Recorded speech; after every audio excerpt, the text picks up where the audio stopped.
We basically have three types of factoring that we want to make sure we do. The first type of factoring we were introduced to was back in elementary school, where we have some number, for example, number 12, and we need to factor into its multiplication pieces, 2 times 2 times 3.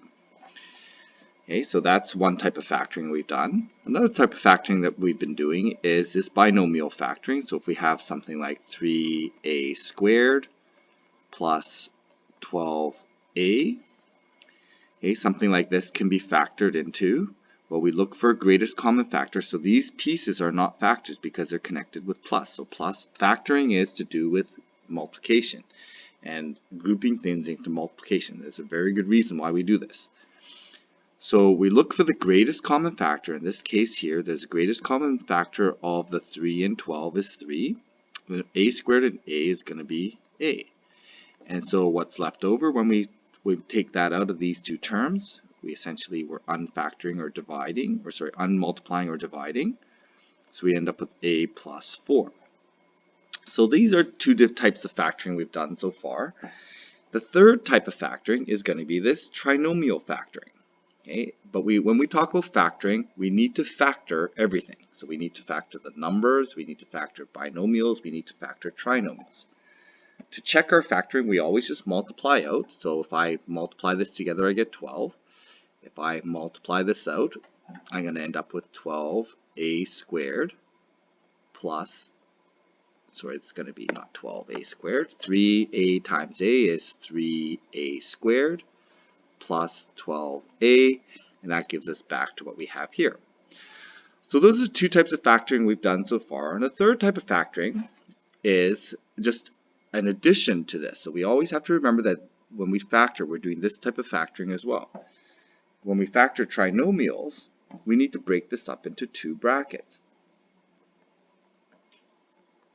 Okay, those are two brackets, and we need to factor this into binomials since we've seen that these type of trinomials comes from a binomial times a binomial. To get the x squared, we need to make sure we have x's in our bracket. So first times first gives us our x squared.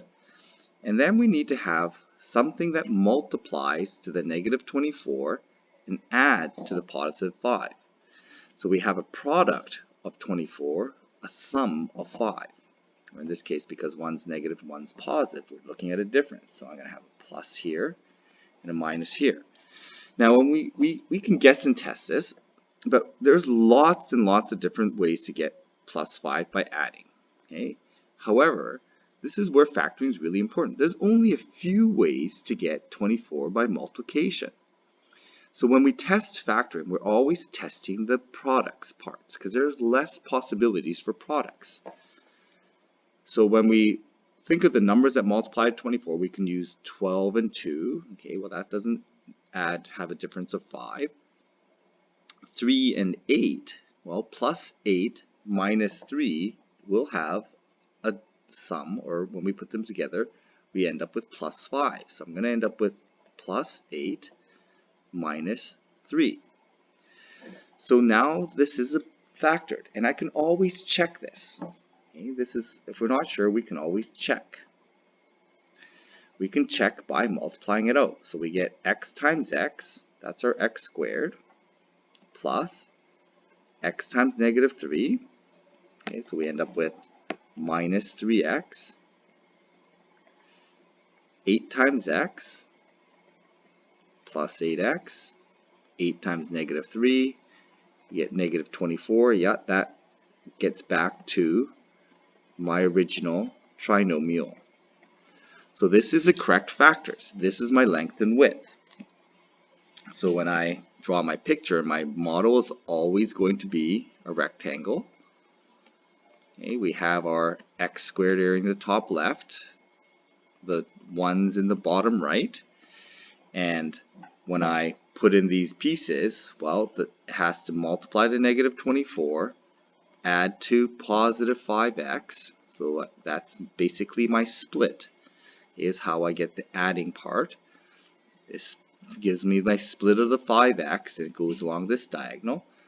I find my greatest common factor along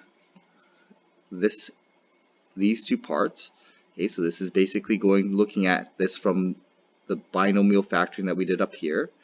The common factor is x. The common factor here is -3. The common factor this way is going to be x. Between 8x and -24, the common factor is 8.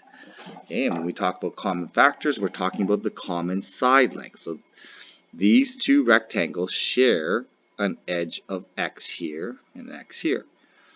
These two rectangles share a common side length of 8 here, 8 here. Okay, so we now have a consistent area and we have our length and width. Now, we don't necessarily always need to use this. This helps us when things get hard or when we encountering something new, but for the most part we can probably figure this out knowing the basic rule. We need to multiply to -4, add to +3.